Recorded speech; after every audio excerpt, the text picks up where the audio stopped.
Henri Ngamotendi est pêcheur. Il habite au district de Lukwela dans le département de la Cuvette, un district dont la pêche fait partie intégrante des activités principales de la population. La cinquantaine révolue, Henri Ngamotendi pratique la pêche depuis le bas âge, une activité qui lui permet de faire face à ses différentes charges sociales. Sa spécialité, c'est la pêche aux poissons hétérotis neuroticas, appelés en langue nationale Congo Yassika ou Lupanda. Ce nom lui a été donné parce qu'il est apparu pour la première fois sur le fleuve Congo vers les années des indépendances des deux Congos. Un poisson très agité, très futeux et très difficile à capturer dans les conditions normales. Les eaux dans lesquelles il pêche étant sombres laissent entrevoir le filet blanc. Il faut alors le noircir afin de le rendre invisible aux poissons. Voilà ce qui a mené Henri Ngamotendi à inventer la technique de noircissement de ses filets à l'aide de la poudre obtenue à partir de l'incinération de pineux mélangée à l'huile de palme.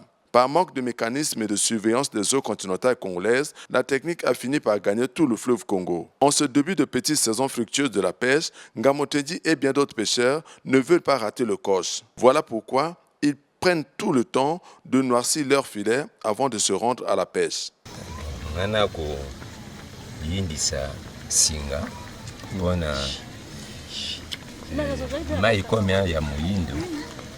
Je suis en train de noircir le filet.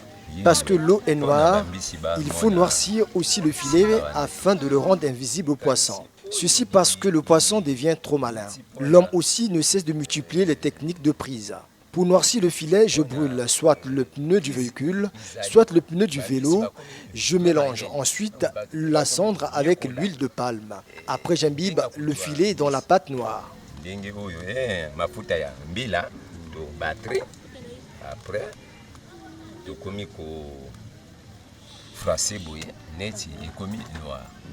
Bien que la technique lui permet de faire des prises, Henri Ngamotendi, l'inventeur, reconnaît cependant qu'elle pollue aussi l'environnement. Mais devant la raréfaction de la ressource, il ne peut rien. Si, parce que déjà piné, il faut dégager gaz carbonique. Si. Effectivement, je sais que le punet incinéré dégage le gaz carbonique. Mais devant la rareté de la ressource, je n'y peux rien. L'essentiel est de trouver de quoi manger. Plus le poisson s'avère très futé, plus les pêcheurs ne cessent d'inventer de nouvelles techniques pour faire des prises. C'est ainsi qu'à côté de la technique du noircissement de filets, il y a encore bien d'autres techniques qui contribuent à l'extermination de la ressource.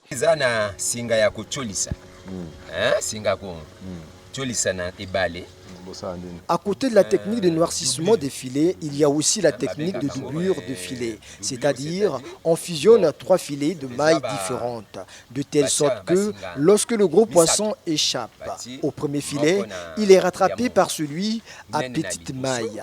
Et quand il se débat, il est enfermé par celui à grosse maille. Tout ça, c'est parce que le poisson devient difficile et très futé.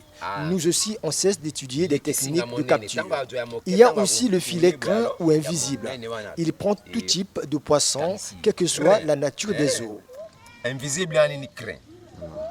Craint, ezali na couleur ya maille.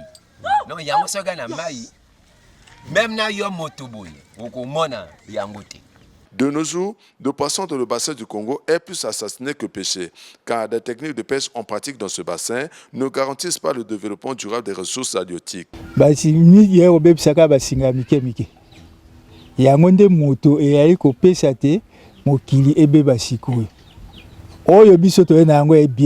Ce qui extermine encore le poisson dans le bassin du Congo, c'est aussi les filets à petite maille. Présentement, ça va un peu, mais les générations futures vont souffrir. Il y a aussi la technique dite de Nduka pressé. Cette technique coupe tous les roseaux, les récifs, pourtant supposés lieu de reproduction et des cachettes de poissons. Alors que Nduka pressé rase tout le rivage et le poisson n'a plus de cachette ni de lieu de reproduction.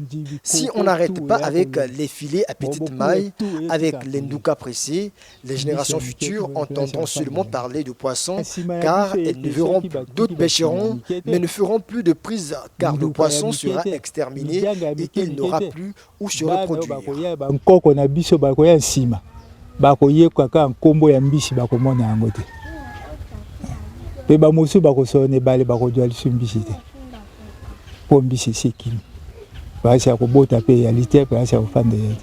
Henri Ngamotendi est conscient que les techniques de pêche en vogue actuellement dans le bassin de Lukolela mettent en péril le développement durable des ressources halieutiques. Cependant, il rejette en bloc l'opinion selon laquelle le poisson va finir un jour.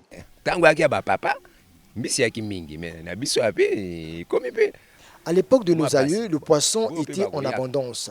Actuellement, il devient rare. Les générations futures sauront aussi comment vivre de toutes les façons. Dieu pourvoit.